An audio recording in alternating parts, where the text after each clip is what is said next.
Bonjour à toutes et à tous et bienvenue à l'Historial Jeanne d'Arc pour une nouvelle vidéo Focus. Aujourd'hui, je vous propose de prendre un petit peu de hauteur pour partir à la découverte du point culminant de l'Historial.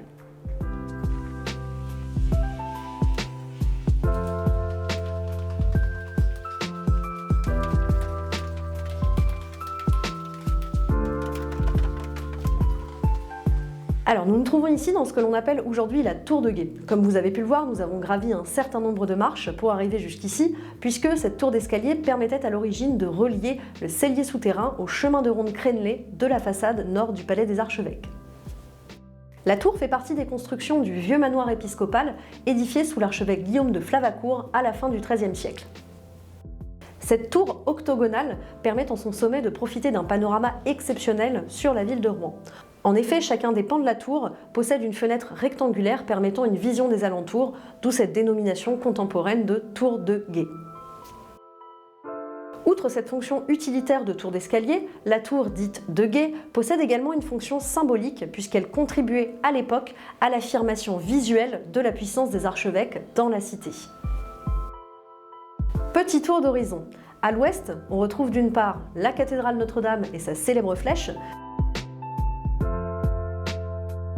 et d'autre part, juste sous nos yeux, en contrebas, une vue sur l'ancien chemin crénelé du vieux manoir épiscopal.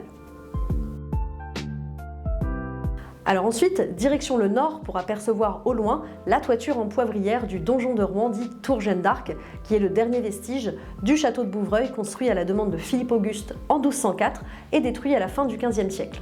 C'est d'ailleurs dans ce château que s'est déroulé en 1431 une partie du procès de Jeanne d'Arc, mais aussi dans ce château qu'elle était captive. A noter que la toiture que nous pouvons voir aujourd'hui est un ajout datant de la restauration de l'édifice au XIXe siècle sur les conseils d'Eugène Viollet-le-Duc. Toujours au nord, cap maintenant sur l'église abbatiale Saint-Ouen, qui doit son nom à l'évêque de Rouen du 7e siècle qui y est enterré. Outre le fait d'avoir été l'une des plus puissantes abbayes bénédictines de Normandie, Saint-Ouen est également un haut lieu joannique de la ville, puisque c'est dans le cimetière de cette abbaye qu'a eu lieu l'abjuration de Jeanne d'Arc le 23 mai 1431. Enfin, à l'est, la dernière baie nous offre une vue plongeante sur la rue Saint-Romain, permettant ainsi d'apprécier l'emprise considérable du Palais des Archevêques qui court à l'est jusqu'à la rue de la République. Mais aussi et surtout, en guise de toile de fond, un point de vue exceptionnel sur l'église Saint-Maclou, joyau de l'art gothique flamboyant. Alors pour conclure, je vous dirais qu'à chaque heure du jour ou de la nuit, et qu'au fil de chaque saison, les vues offertes par cette vigie sont à chaque fois un angle de découverte nouveau du patrimoine de la ville que je vous invite à venir découvrir depuis l'Historial Jeanne d'Arc. En attendant, n'hésitez pas à nous suivre sur nos réseaux sociaux et à bientôt pour de nouvelles découvertes.